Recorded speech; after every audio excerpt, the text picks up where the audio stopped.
Hey everyone, Steve Richard. Welcome to Call Camp. I haven't been an actual presenter on one of these things for a long time, so thanks for bearing with me. Truth be told, had some stuff going on in my family, and it's good to be back on the grid. Good to be back with my friend Erol from Truly. You know, the thing I love about him is there are entrepreneurs out there that are, you know, kind of looking for a problem to solve. And I run into a lot of these guys in shared workspaces and places like that. And then there are entrepreneurs out there that are, they've lived the problem, they get it, and they've really applied their all to it. So Errol, you want to say hello to everyone? Yeah, hi everybody. Wow, what an introduction coming from Steve, who has built multiple businesses at the same time. So I think you're being overly generous there, but delighted to be a part of this. I've been a fan and tracking this for a while, so thanks for having me. Yeah, and he's a technologist that loves sales and sales problems. So how can he go wrong? In my mind, he's one of us. So that's great. And it's rare. We never get technology people. So hey, we're gonna come right into a poll here. Let's get the energy up on this thing. I mean, we're talking about call recording laws, people. It's like talking about sawdust, but nevertheless, we have to have the conversation. And actually, it's kind of interesting when you dig into it. It's a pretty fascinating topic, and we're going to make it fun. So here's a question. Do you think, true or false, that federal call recording laws take precedence over state call recording laws? True or false, do federal call recording laws take precedence over state call recording laws? What would you think? Anybody who's been tracking the legalization of marijuana might be able to figure this one out, because it's actually how that's all playing out here, because it's a situation where from state to state there are different call recording laws, and federally there is a viewpoint. And that's the interesting thing, is most people don't consider the federal viewpoint. So Sam, are you looking at those poll results flying in here? Yes, Steve, we are at a dead tie of 50-50, so let's get into it. Wow, so guess what? Your hypothesis was wrong in this one. Sam thought this was a trap. She thought everyone was going to say federal. It actually turns out that the state law will supersede the federal law. The federal law just blankets the country, and that's why I mentioned the legalization of marijuana, because if you're in Colorado, you're totally fine, or you know, I guess Michigan's the latest ad. But if you cross state lines, the federal law applies at that point, and you have problems. In the case of call recording laws, we're going to take a look at what those mean. So tweet us at CallCamp, hashtag CallCamp. Get on there. We've got some hands up, Sam, so check out if there are any questions or any comments already. Please go ahead and address those unless they can be backburnered. All right, so here's what you need to know. Our focus for this call is what do you need to know about call recording laws, and then practically what do you do with it? Hey, Errol, did you go to law school? My dad always wanted me to, but I didn't make it. I got stuck doing this computer programming thing. Yeah, no, neither did I. So we're not lawyers, people. This is not intended to be legal advice, please. What we are is we're well researched, and we've had an opportunity between the two of us to interact with GCs, outside counsel, et cetera, and compliance officers of, me personally, 35, 40 companies, probably Errol, the same with you with what you're doing. So you've got a lot of knowledge and advice coming through people who are lawyers, but we are not lawyers. Always consult your legal counsel before any program. All right, so getting to the point. Federal guidelines. At the federal level, recording a phone call requires the consent of one party to the conversation, which means if your rep says, I'm okay being recorded so that I can learn and improve and learn from other people, you're fine. But of course, you have to get your rep to consent. So this is a big one that most companies that start a program don't do. They get sort of implied consent by the fact that the rep likes being recorded and gets benefit. But what you really should do is you should have all of your reps sign a document from SHRM. SHRM is the Society of Human Resource Managers.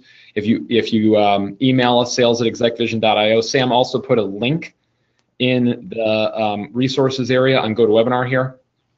And if you click that link to download our call recording guide, it has another link that you click on to get to the SHRM template. We can also email you a call recording policy. So this way, this is kind of like the step one. You know, it's almost like a video release policy. Have everyone that's going to be recorded sign this thing, stick it in the drawer, and then have an overarching company policy and stick it in the drawer. And that policy could be any number of different things. It could be we're recording everything, but you have to announce the call is being recorded every single time. And it's a terminable penalty if you don't as a rep. That is something that many companies do, especially in financial services. We'll get to that. It could also be that we're going to record all of our calls one-sided. And that's how we're going to elect to contend with this issue, is only one-sided, only record the rep, don't record the buyer. And if that's your policy, again, put it on paper, stick it in the cabinet so that if there's ever any issue, you're ready to go. It becomes a risk mitigation technique. And Steve, sorry to cut you off. I just want to add there that this is the lowest hanging fruit, right? This is a lot like, just about anything. The culture that you set when you walk in as an employee, right, into the company, the first thing that you get, the employee handbook, right? The documents that you sign, the training program. The goal here is not to just show up and say, hey, here's a piece of paper, sign this thing. It's to weave it into the fabric of what you're doing so that it's very clear that this is not, and I know you always talk about this, right? Big brother thing. This is, weaving this into your existing onboarding, sales kickoff, whatever material is the lowest hanging fruit and sets it up for success and make sure everybody does it. That's how you want to deliver this. Amen to that. Set the expectations right off the gate. It's just good thing to do for a human being. You better believe it. So now let's talk about the one party versus two party. Two party and all party are the same. The terms are used interchangeably because historically you wouldn't have lots of parties on a conference call like we do today. One party consent means only one person has to give consent. We talked about that. Two party or all party, everyone must agree. So that's the background. So that brings to bear the state laws. Every U.S. state, 38 U.S. states with the exception of 12, and we're only talking U.S., we'll talk Europe and rest of the world in a minute, they require one-party consent. That's your rep. All right, so right off the bat, I'll have a lot of people who will say, oh, you recorded this call illegally. Well, if I'm in the wonderful Commonwealth of Virginia, and if you happen to be in the great state of Texas, the answer is no. I can record that call, and if I know that call is being recorded and I consent to it, that's completely fine if I have that policy in that document I mentioned before. Now, there's these other states that are all-party consent states, and the classics being like California, Washington, where you hear, oh, you can get in real big trouble. And the answer is they can potentially bring matters against companies that violate that rule. You have to be careful about that. As long as you have those pieces in place, you're going to be much more safe. But you definitely, if it's a call, you have to have consent to record the other person's voice on that call. All right. What about those other states? So that there's 9 there and 12 minus 9 is 3. The last 3, Maryland, Michigan, and Massachusetts, I call them the M&M states, are, this is a term that we're using. It's not a technical term, single party reserved. Basically why we called it that is all 3 of those states, if you dig into the state statutes, they have carve outs for business purposes, for recording for business purposes. So if you're recording for the purpose of business or the company on equipment furnished by the company, at least in the state statutes of those 3 states, it says it's fine. And in fact, interestingly enough, in Maryland, they have a wiretapping law, hence the show The Wire. We talked to someone who worked in the state's attorney's general office that said the law was never really intended for call recording laws for business. It was intended for wiretapping and those sorts of situations, especially for investigations. All right, so this is how the map of U.S. states sort of shakes out here. So you look at this and you go, wow, that's a lot to think about. Would we ever expect a rep, Errol, to think about all this? No, and it's impossible to, right? I mean, people struggle getting to update the CRM. I mean, add this to the mental burden, it's really, really hard. And, one thing in here is, in recent years, this map has changed a little bit, right? In a weird way, you'd think it got more restrictive. This map has actually gotten slightly less restrictive. So there's a lot going on, and that's why. Errol, what happened there? Yeah. Yeah, well, Illinois actually was a very clearly 2-party consent state, and these things are all tied up in each other. So when it comes to recording laws, I'll give you an example. So when you talk to Amazon Alexa and it records your voice for like a second in the background while it's waiting for you to say, to prompt it for something, is that technically call recording, right? Where does that fit in? Kind of like the wiretapping law that you mentioned. And as these laws evolve and as technology progresses, a lot of these laws invented 100 years ago, 50 years ago, 30 years ago don't apply anymore. And so we're seeing a lot of movement in here, and not as a shameless self-plug, but we see a tremendous amount of benefit really working with folks who are tracking this proactively, as time goes on. That's right. It's got to be company-wide or department-wide. It's got to be administratively driven. It cannot be individual rep driven. That's a huge mistake. I'll give you one last funny coda to this. Vermont, it actually turns out that there is no state statute. There's no litigation ever, so no one really knows. I mean, Vermont should be its own color because we have no clue if they care if you record calls or not in the great state of Vermont. So there's a lot of fascinating things to think about here. Here's a question for you. Now, we talk about consent to record. Have you ever given consent to record, or have you ever not given consent to being recorded in the past? And Erol, I'm also curious, like any stories that you have along the lines of client calls that you might be on, or one of your clients has a specific type of call where that people don't normally give consent. Yeah, I mean, it comes back to ultimately it's all about positioning, right? And so I'll give you a concrete example. Let's talk about a script that works really, really well. Yeah. If you say, hey, this is Steve calling from ExecVision on a recorded line, how are you doing today? The entire focus of that statement is on Steve, ExecVision, how are you doing today, which are all the key things that you want to highlight. Now, if you said, hi, this is Steve calling from ExecVision, by the way, do you mind if I record this call? It's shifting the emphasis into a really weird place where the person's saying, well, why wouldn't I? Right? It's kind of funny because I don't even know who you are. And the number of things I could say to you that I don't want you to record are just so limited. I'm probably going to hang up on you. Why wouldn't I want you doing this? So a lot of our clients have actually found that this is mainly a positioning problem. The other part of it is when you're doing outbound prospecting and you're having shorter calls, again, it's pretty safe. When you get into a demo call, again, it's if you say, hey, just so you know, I'm recording this so that I can share this with you as a resource later on, and it's easier than taking notes. The person has the opportunity to opt out at that point, right? And what we see is they almost never do. Unless you're really talking about something sensitive, IP trade secret, and you're working with a vendor to get into maybe cybersecurity, it's just not going to come up. So I think the answer to this is even people like me who are a little bit difficult with things, who don't like being tracked, I almost never oppose this. And as the conversation goes, right, once you hit that point, you can always pause the recording or stop it in an ideal world. So, what our customers I'll give you some data real quick. So yeah. Before I switched to Zoom, I was using ClearSlide, and now I use Zoom for all my scheduled calls. We use GoToWebinar, obviously, for this webinar. I tracked it. It was like 427 scheduled calls with sales leaders. Again, now think about the audience. It's a sales leader. And I'd always lay it, and I even led it with what you said is the wrong way. I said, hey, Erol, do you mind if I record the call so I can focus on the conversation and check my notes later? That was the key. So I can focus on the conversation and check my notes later. And out of those 427, I had 3 people, less than 1%, that said no. So when you're dealing with a scheduled call scenario, I find you almost never have a problem. And then if you look at some industries like financial services in particular, or recruiting or those places, a lot of times they'll say, hi, Erol, it's Steve on a recorded line, that exact same line you said before, and then they record everything, right, for an unscheduled call for both sides. So the reality is it's very rare. Times when it might be a problem, if you're talking to a GC about call recording laws, that it'll be likely that they say, no, I don't want you to record this.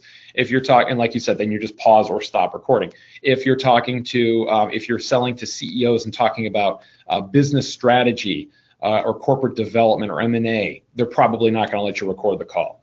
But for the vast majority of you out there listening to this, even if you had to get the consent, just like Erol had you say it, you're going to get it 99.9% of the time, just an enormous amount of the time. Well, one thing I'll just add there, Steve, though, is even attitudes there are changing, right? So as the technology of call recording evolves and it becomes, if I'd said, 11 years ago, hey, I'm going to have my Word documents in the cloud and they're shareable and collaborative, I would have been like, well, I don't feel very safe, right?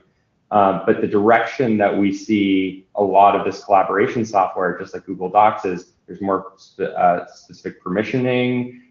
There's just a lot of really great internal compliance features that are coming up that, we're finding that when we do a deployment, actually executives do want to record their VC pitches and calls because they're in sales too. So I think there's a secular shift in attitudes towards this thing, and it's really just about letting people know it's why you're doing it. That's right. Amen to that. I mean, let's be honest with ourselves. I think Alexa's probably recording more than just when we say, "Hey, Alexa," but that's another story for another day. All right, implied versus explicit consent here.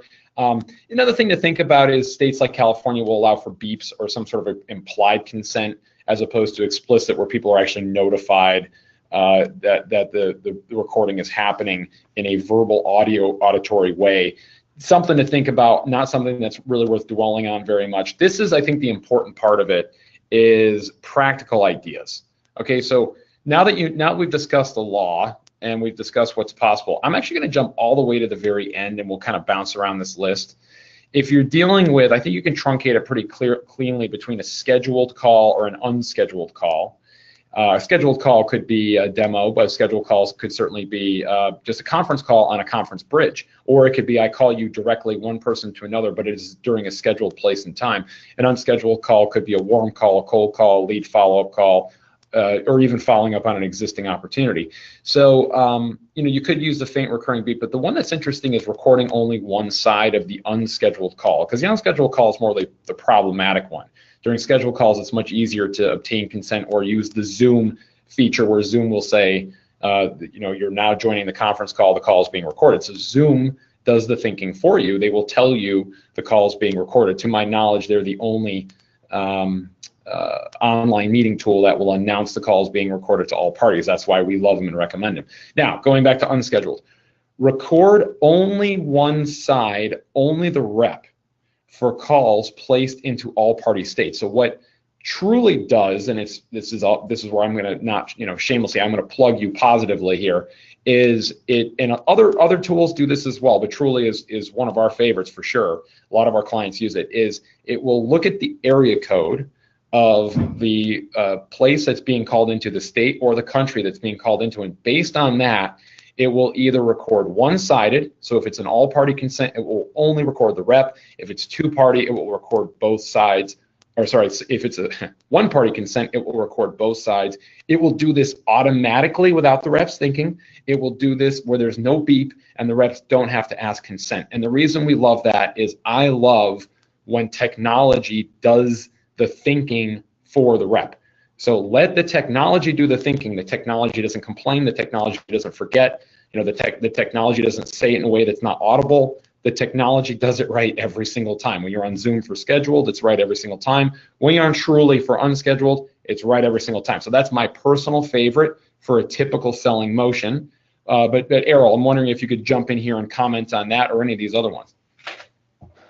I think this is a really good overview, and there's more. I think in the next couple slides we'll get to, there's even more strategies, but I think what it boils down to is, how do I pick, right? If I want to be compliant, I think one of the counterintuitive things when you're thinking about how do I do this is, do I want all of them? Like, do I maximize compliance by doing all these things? And in a weird way, it turns out the answer is no, which is very, very counterintuitive. Just as with everything else in life, keeping it simple is the most important thing. So one of the things that you just talked about was simplicity of the technology just automatically does it. That's simple because the person doesn't need to think about it. Or you say, hey, you signed this document, you committed to our way of doing things. And so simplicity is we're always going to ask. Where it gets a little bit tricky is where you fall in the middle, where you say, oh, you have to sort of make this, while you're trying to juggle three things as a sales rep, managing a deal and a conversation, you also have to think about this thing that just never works.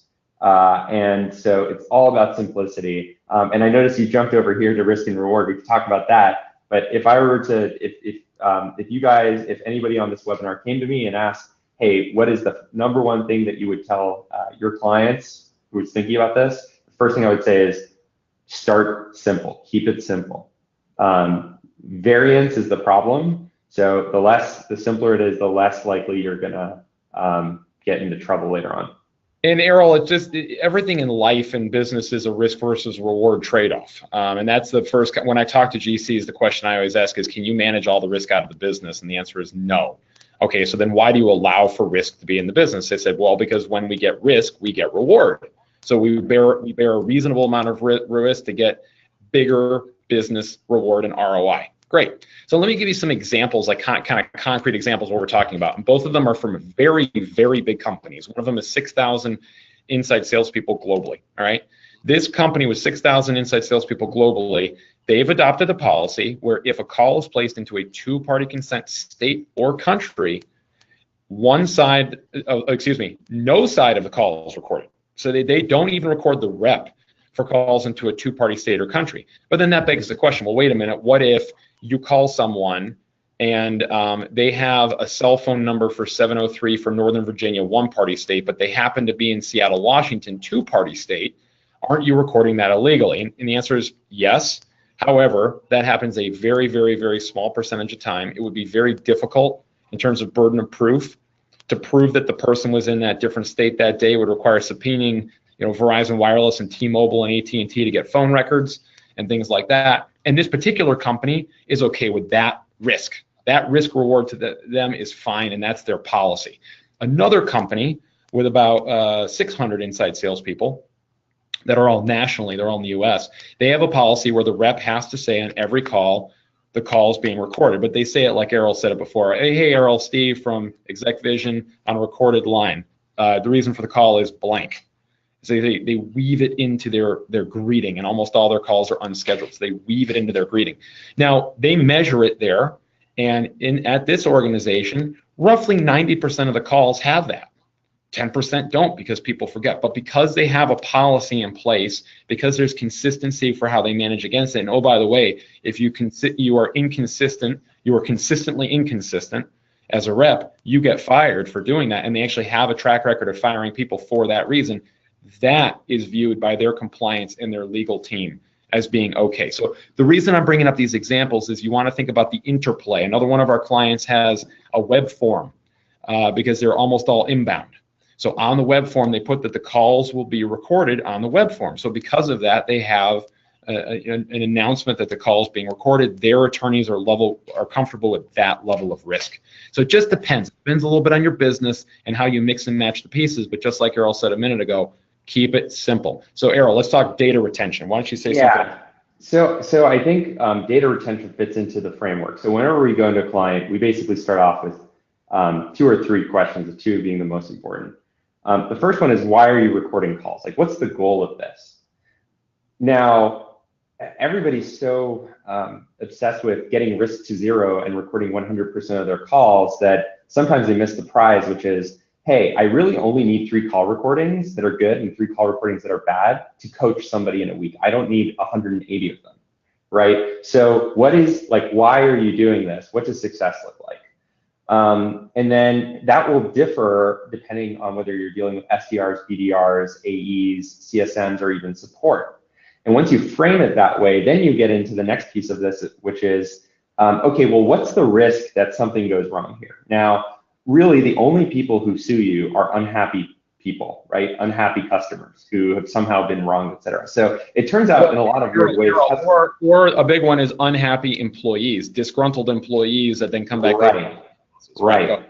So now, assuming that you have a release signed and you're just talking about cold calls to people who don't even really know you or care, and there's nothing sensitive, like what are the odds that that is going to be exposing you to risk versus, the tier 3 support in a mission critical cybersecurity business? It's just night and day, right? So when you balance and adjust for those 2 things, this third issue comes up where it's just like, well, how long do we actually even want to retain this data, right? Because if I have every recording going back to 1980 and somebody suddenly decides to come after me, well, like I have all of that, right? I have to surrender it. But a lot of people today are also asking the question, well, if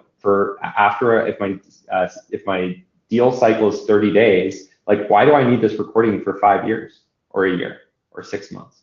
And so having data retention policy is a very powerful way, not just to protect the company, but to protect the consumer, right? Because they're sharing data and there's a breach down the line. I mean, you're getting rid of it. You're purging it from your systems. And this is one of the biggest things that we really advocate. Those 3 questions are the key pieces that we go into clients and advise them on. And usually the answer is just simple. Like you said, it always ends up being something very, very simple. And the simple thing is different from business to business. I can't emphasize that part enough. Based on, one of our clients is a massive consumer credit score company, And they actually are required by law to retain recordings. So it just depends. It depends on every business. It's always different. And by the way, in terms of call recording retention policies, I'll plug Truly and ourselves on this one. Both ExecVision and Truly have the capability to set your recording retention policies in the software. So if you want your calls, all calls before 3 months to be purged or 90 days or whatever, we can do that. GDPR, last point here, then we're gonna go to the call. GDPR is interesting because it's not been tested. So I have yet to hear, and if any of you have heard of this, raise your hand. Sam's gonna look at it real quick and let us know. But with GDPR, I've yet to hear of a case that's been tried in EU courts based on call recording laws. There have been complaints about other sorts of digital privacy, digital information, and your digital image and all that. But in the case of recording, what we're seeing companies do is they're defaulting to a one-side recording.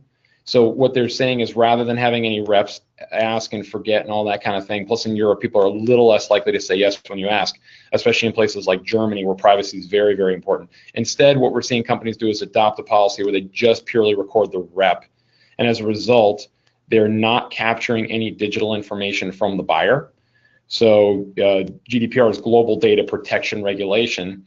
And in that case, if there's no, at least the attorneys that I've spoken with and the compliance people I've spoken with have said, well, if there's no digital data from the prospect, from the buyer, from the EU citizen, then GDPR doesn't apply because it's not written for that. Now, if you do have a two-sided recording, it's in question whether or not that is considered to be digital sensitive private information versus like personal data or something like that, or shopping patterns or whatever.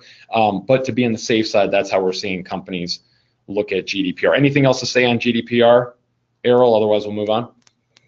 Other than that, it just scares the heck out of everybody. Not really. It's just it's this incredibly fun mystery that will unravel itself in many, many years. And there it is. I mean, we don't know because we don't have the case law precedent, like like Erol said in Illinois, where previously it was a two-party state, but now all you've had these cases that have been dismissed when people were recording both sides of the call. So it's starting to sound like it's a one-party state, but we don't really know. It's not quite finalized there, but we do have case law in a lot of other states. So goody gumdrops. I'm sure you've been having as much fun as we have. Tweet us at Call Camp here. This is the part that we're actually excited about. Before I get here, Sam, questions, comments, what are people saying about this? All quiet on the Western Front today. I think everybody's just absorbing this awesome wealth of information you guys are providing. Oh, come on. Someone, you got to comment, say something. No, don't worry, your comments are not going to be interpreted as being legal advice. You're fine. The last thing I do want to say here before we go to the call is that really it gets under my skin is when I go and speak at an event and I'll have 100 people in a room, and then at the end they'll go, well, isn't that illegal? And I just hate the misconceptions.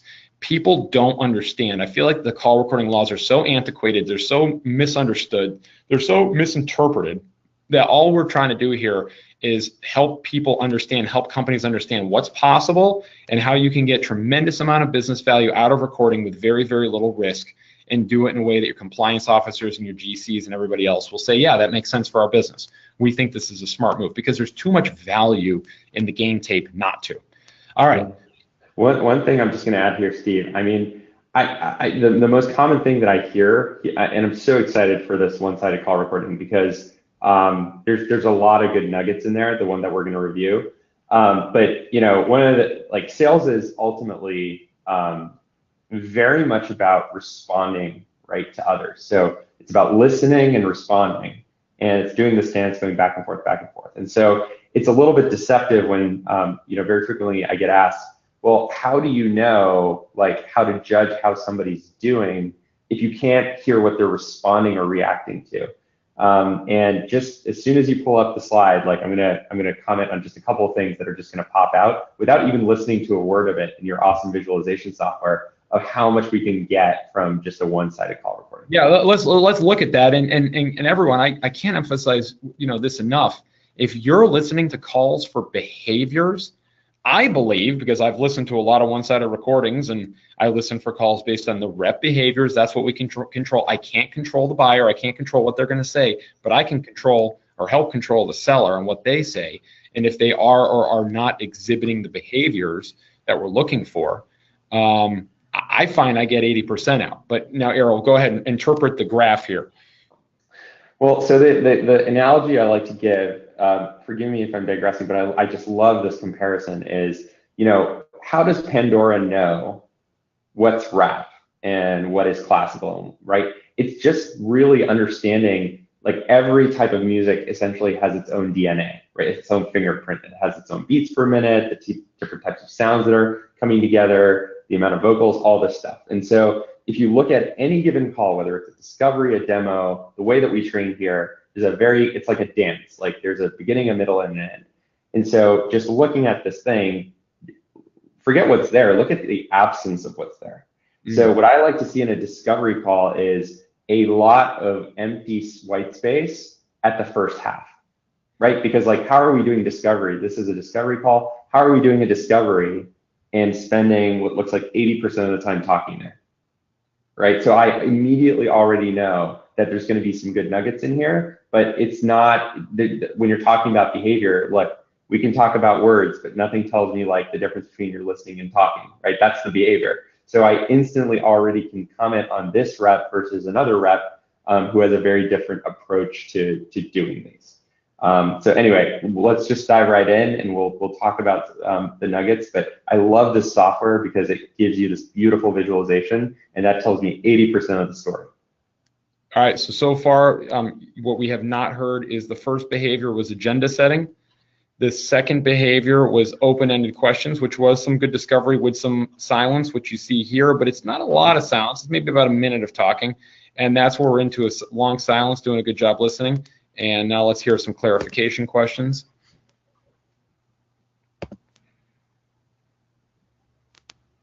By the way, I love these features. Yeah, I think you should definitely be publicizing inbound line. It's going to get you guys more business, bottom line. And B, what we do on that front is we give you a line, people call into it, and we hot transfer that to your outbound sales team. So if somebody's not on the phone, they'll get an inbound call, and they'll be able to treat that as if a connect on the outbound side. Fair distribution. Okay, so this this is exactly what we're talking about, Erol. Here is, just to set it up, a couple of open-ended questions that we didn't hear silence, and then all of a sudden, what did we hear here? I mean, we went straight into we went hardcore in on a pitch where we, I don't really know what this person could have said that we pitch or that we're pitching that hard this early, and then there's another 15 minutes of talking going on right after that, right?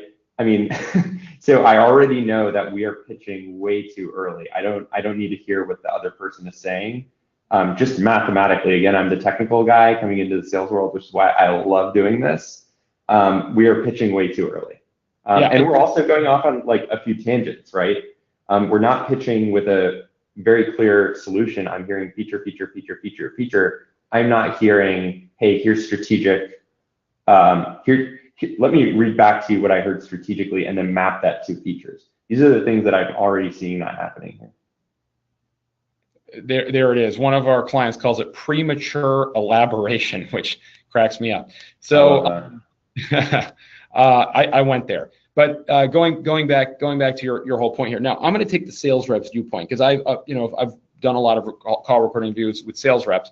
And a lot of sales reps will say, well, wait a minute, they asked me a question there that was very specific to a feature. Here's the best way to answer that, to say, hey, that's a good question. If I heard you right, you said X, Y, and Z. Great. And in fact, we do X, Y, and Z. Before we go into that, do you mind if I ask you a few more questions? And you ask for the permission to ask more questions. They almost always say yes. They just want to hear that you're doing X, Y, Z, so it's off the table. You sort of cleared the air. You took the item, you put it in the parking lot. No one's going to forget about it. When we come to the presentation of capabilities or demo, that will definitely be revisited, so they feel like they were heard.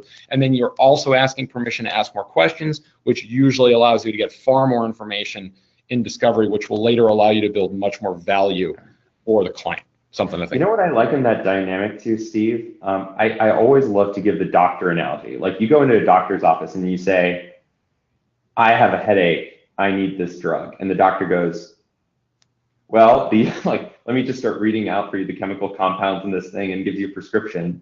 Like that's not a great experience for you, even though you went in with an idea. And so what you want to do is you want to feel like the doctor is helping you feel. It's like, well, when did this start, right? Has anything else changed? Is there something different in your diet? These types of questions, by asking for that permission, people love it the same way that you would love a doctor to be much more invested in you and trying to understand the circumstance, not just the acute pain that you walked in the door with. Bingo. I know you're telling me you need Adderall before I write you I can write you a prescription for Adderall, but before I do it, let me ask you some more questions to make sure that we're not writing you the wrong prescription. Who would say no to that? I mean, everyone's going to say, yeah, if there's something better than Adderall that I need that's going to make me happier, sure. Let's talk. I'll answer all your questions, right? That's great. You want to talk about priorities here? So getting to priorities, and then we'll jump into the word dialer. Yeah. So let's go to priorities really quickly. I'm going to just skip ahead a little bit here. I'm going to plug you again. Best thing, the skipping and the listening at speed. Okay. And then how does your job interface with the outbound sales reps? And you'll notice this in my comments. The other thing I say is that your guy here, what's his name? Clayton. Yeah, Clayton does a really nice job of asking clarification questions. And you also hear a lot of verbal nods in that section if you listen to it, minute for minute at speed.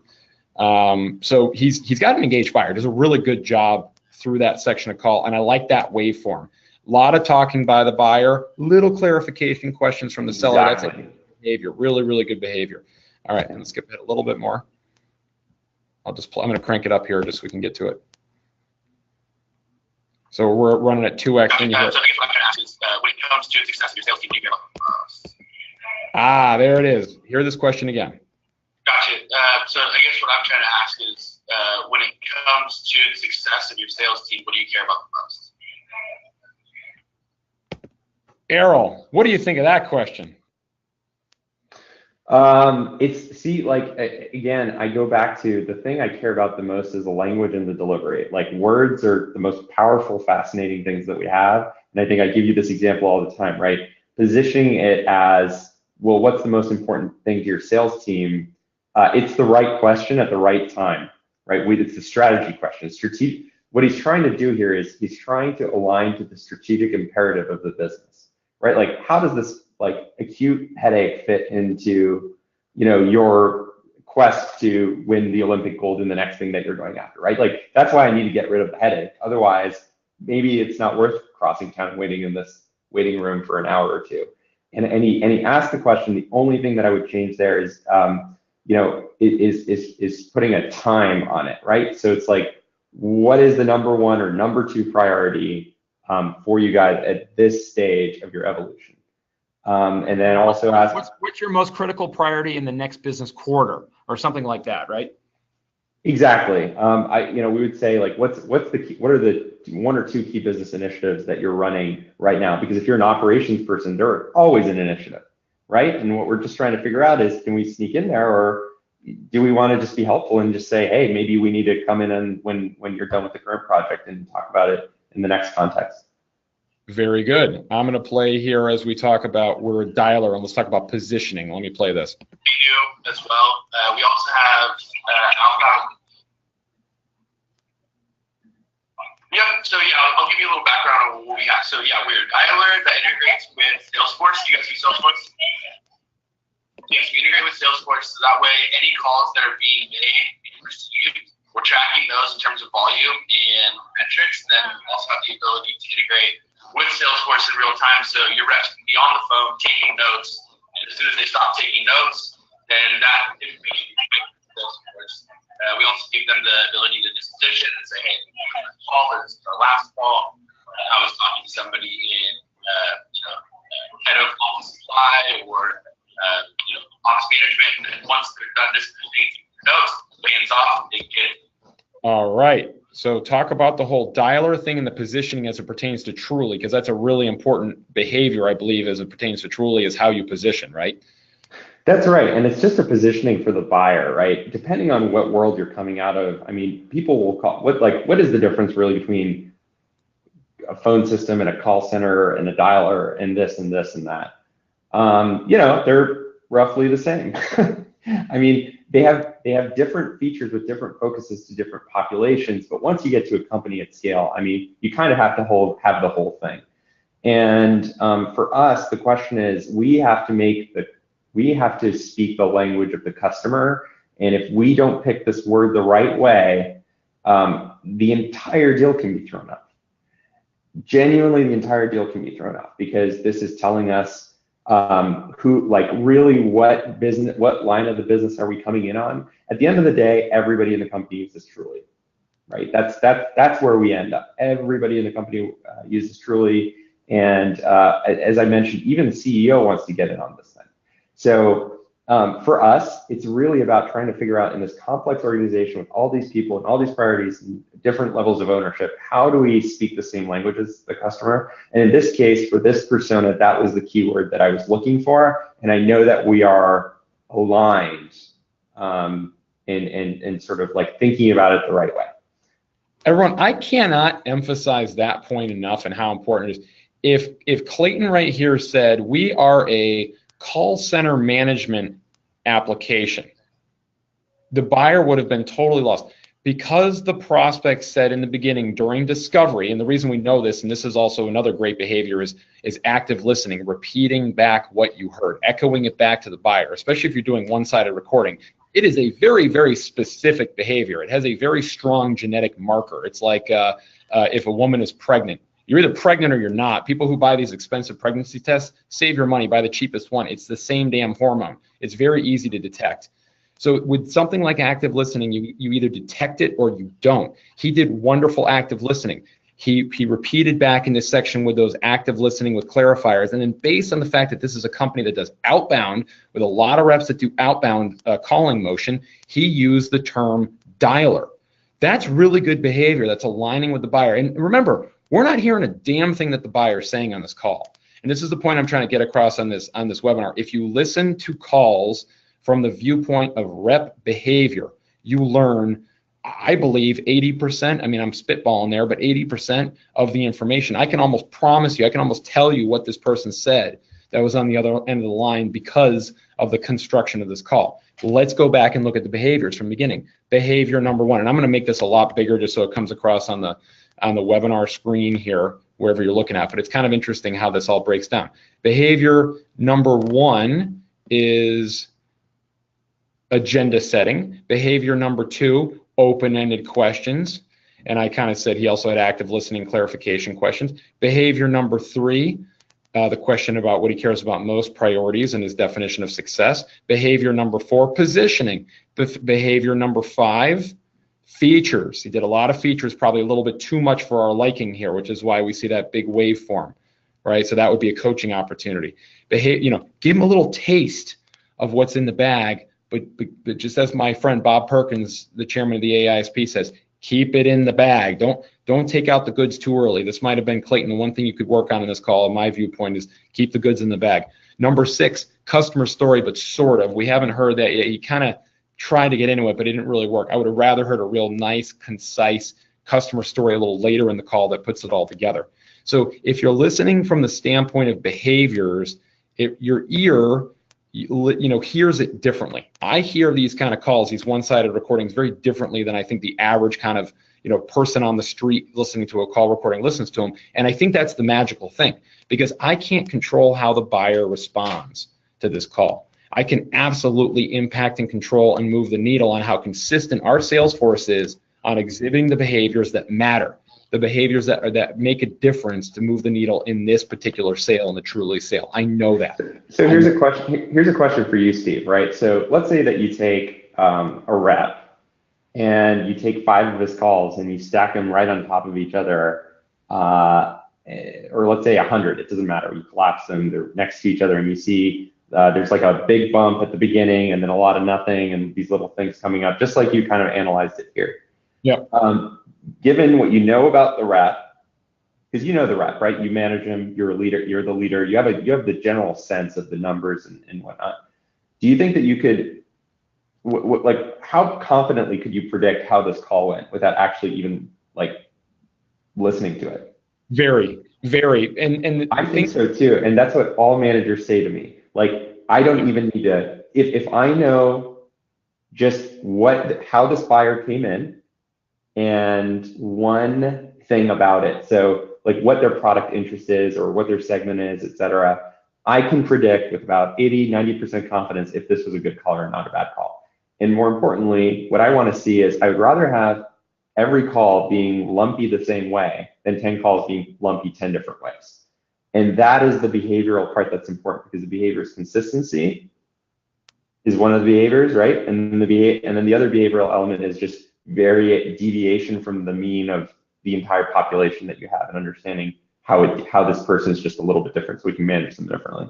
And you got it. And this is the key. It's I liken this to jazz, because you hear a lot of discussion. Actually, Mike Brooks, he's very pro phone sales scripts. He was one of our guests. His book is called The Book of Phone Sales Scripts. His whole point is, he says, if you're in Hollywood as an actor, they don't just say go wing it.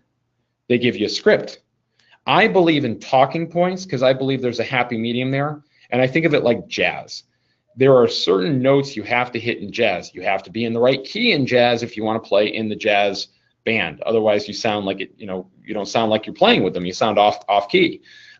If you don't hit those notes, there's no basis. That's the foundation from which you improvise. But then there's also improvisation, and that's really the magic of jazz. I think of it this way: the behaviors are the notes you hit in jazz, and then the art form is the improvisation that the salesperson does from there. But if you don't hit those core fundamental behaviors, I think the real trick is, how do you get the sales rep to consistently hit them? And my viewpoint on that, strong viewpoint, soon to be backed by data, is you get the rep to become self-aware. When the rep is aware of the behaviors, if they're consciously competent as to what they're doing and they understand why it's effective, magic happens, right? Versus reps that are good, but they don't know why. They're unconsciously competent. That's scary. And here's another example, Steve. How long was that? How long did you just talk? That little monologue that you did. How long was that? Was it probably too long? Was it probably 3 minutes? Or probably too long. Probably too long. But like, you don't even know, right? It might just feel that way because I interrupted you, or this. You don't know. And what's cool is, but with one-sided call recording, you have that data. Like, you don't even need to know who's on the other side to know if you just went on a really long monologue that was unnecessary, et cetera. And that is why sales is so darn hard, and why I'm obsessed with it as a quant. It's because you basically have to be 2 to 3 people at once in that one moment. And it is so darn hard. And if you bring this into your life, this technology, what happens is you just get to be one person, you. And after the fact, you get to worry about, like, understanding how to change you, because you can see what it is. Let's play this one part about the co-founder, and then we're going to wrap. And oh, by the way, one of the things we're not using is the topics, to identify all the topics associated with needs and problems and all that kind of stuff. All right. So let's go and listen to this part right here about the co-founder coming on down. It's like The Price is Right. You and your help and your tribal knowledge over there in terms of what your tech stack needs, and work with you to make it a integration. And that includes flying down and getting our founder to come down, as well as some IT managers on our side. All right. Hi. What's your viewpoint, Erol, on our founder is going to fly down and see you? Well, how would you react? What would your reaction be if you heard that? My wife wouldn't be happy, nor would my kids. Well, yeah, I'm just entering the 2 phases of life, so I feel exactly the same way. For future me, but like the amazing thing is, I love what he just did, because I know what he's trying to do. Like, I have the context, and what he's trying to say is, the way Truly, right, one of the reasons we're one of the best kept secrets out there today is because we've taken a very specific approach to growth, and we have 3 co-founders, and we spend a lot of time with customers, and I mean a lot of time. So much to the point where in the earliest phase of our life, we would go on site and spend, in the early stage of the product, we'd spend so much time with the one strategic customer that employees there thought we were there. And this was like 2-3 years ago. We love telling that story. It's our culture, identity, et cetera. Now that's what he's trying to do. And in his mind, it's probably exactly what he did. But the second he said this, now I happen to be call monitoring this call, which is another cool feature we're not talking about here. But I was monitoring this call, and the second I heard it, the first thing that this guy said was, well, I don't really like that. I don't want your founder coming down here. And this was probably one of the most powerful coaching moments. And again, I don't need to know what the other guy said, right? If I know that he's reasonably senior, there's only one way to react to that comment. That is, that we care about from the business. Yeah, and the thing that's kind of lost there is like, hey, kind of podunk companies, the founders will come on down. We need to position this as bringing to bear the resources of Truly and not necessarily the resources of Erol Toker to get to help drive client success. And there's, again, the language becomes very powerful. Craig Kleeman talks about the power of words and the power of language. That's just, it's a very subtle change, but it's a very subtle change that makes a big difference. So what did we learn? Boy, I don't know. Maybe we didn't learn anything. Before we jump in, I've got a question. Oh, question. Take it. So Yeah. this one came through Twitter from Denise. And Denise, I'm so sorry I made you wait so long. What happens when there is a lawsuit? What is your next step as a sales leader when one comes up? So I've had the opportunity to talk to 3 sales leaders that have been through litigation. In all cases, they were companies that had over 100 people on the phone. And in all 3 cases, they pertained to disgruntled employees. It would actually 2 of them were disgruntled employees where the company didn't have a call recording policy, and then their uncle or something was a class action tort lawyer, and they got all the former employees to sue the employer. I take that back. One of them was a situation where the company was doing very, very aggressive sales tactics to a consumer population. So they were calling B2C, selling a phone service very aggressively, hyper aggressively, and they got in trouble with a lot of different states' attorneys' offices from complaints from consumers. You got to be very aggressive for that to happen. So, but in either case, the first thing you need to do is, should you have all the documentation and everything present, you absolutely have to have counsel. Outside counsel is a lawyer that you hire from the outside, or you have to work with your own in-house counsel. You need to be prepared to demonstrate what your policy is. You need to be prepared to demonstrate what recordings may have been potentially recorded in a manner that was inappropriate and non-compliant, and why, and if that was an accident or a one-off sort of situation versus this is a company-wide systemic issue. But either way, no matter what, you got to lawyer up. So if you get in trouble, lawyer up real fast. Well, that's really interesting, Steve. So it's a lot like what they say about cybersecurity. So you're saying 2 out of 3 examples that you've experienced, it was actually from the inside. That's right. That's right. It tends to be more disgruntled employees that come at them from the inside. From what I've heard, then it tends to be. I mean, people in California are not just kind of trolling around and waiting for someone from Atlanta, Georgia to call them. 1 or 2 times on someone's landline phone in the state of California, record both sides. I mean, these people have better things to do than all that. But if it's a pattern, a repeated pattern, and there's malicious intent, and steps were not followed, like there is no policy and things like that, that's when you should be concerned. In some cases, there could be criminal penalties. It's very, very, very, very few and far between from what I've seen from the limited that I've looked into it.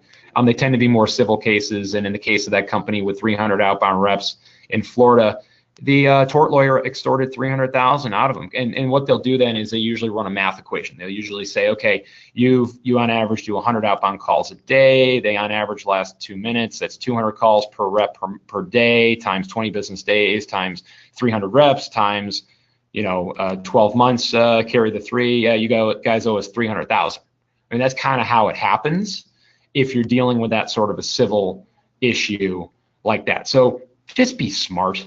I mean, what this comes down to is, like, think before you turn on the recording, have a policy, consult with people who know what they're talking about, verify what they're saying with your lawyers. I've done this with, like I said before, about 35 different legal and compliance departments, help them think through the issues and come up with the solution that's best for them. And oh, by the way, every so often, three times for me, the companies have said, we're not going to record at all. And that's okay. I mean, if you're calling, like I said before, you know, a corporate development or M&A executive, maybe it's a good idea not to record that call because it's such a sensitive conversation and there could be big open liability against it. So anyway, truly, I'm going to speak for Erol here. The best. Yeah, go ahead. Go ahead, Erol. Sorry to interrupt you. Last question. How many reps did those people have? That was 300 in that case. Right. So I'm willing to bet you, you know, as my mentor, sales mentor would say, I will bet you a bottle of whiskey that they still saw a massive positive ROI from call recording in that organization, even with that penalty. I will bet you. I would bet you too.